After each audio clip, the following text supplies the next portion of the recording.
Maayong adlaw mga kapatid, liway abas ni para sa News 5 Bisaya. Gisang-atan og ethics complaint si Senator Bato de la Rosa tungod sa padayon niyang pag-absent sa Senado sulod sa kapintulo ka buwan. Gipangunahan sa grupong Wag Kang Kukorrupt Civil Society Group ang pagsumite sa reklamo sa Senate Ethics Committee aron hangyoon ang formal nga investigasyon batok sa senador. Sumala sa grupo, ang dugay nga pag-absent ni De La Rosa nagpasabot nga wala niya natuman ang iyang katungdanan isip magbabalaod. Gingon nila nga klaro kini nga pagpasagad ug pag-abuso sa gahom ug pribilehiyo nga gihatag kaniya sa katawhan. Matod pa nila, dili makatarungan nga magpadayon siya og dawat sa sweldo bisan wala mosulod sa trabaho. Gipasa sa grupo sa Senate Ethics Committee ang pagdesisyon kung unsang silot ang ipataw batok sa senador.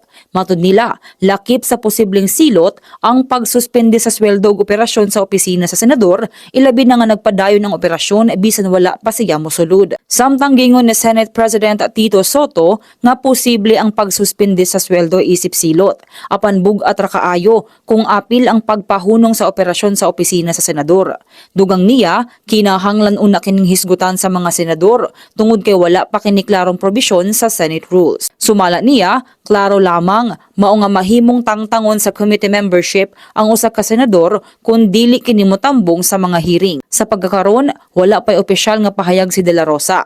Apan sa usa ka Facebook post gibahagi sa iyang asawa nga si Nancy De La Rosa ang hulagway sa senador nga nagluhod ug nagampo sulod sa usa ka simbahan. Kini sa namatong update magpadayon sa pagbantay sa social media pages sa News 5 para sa mga balita ug update.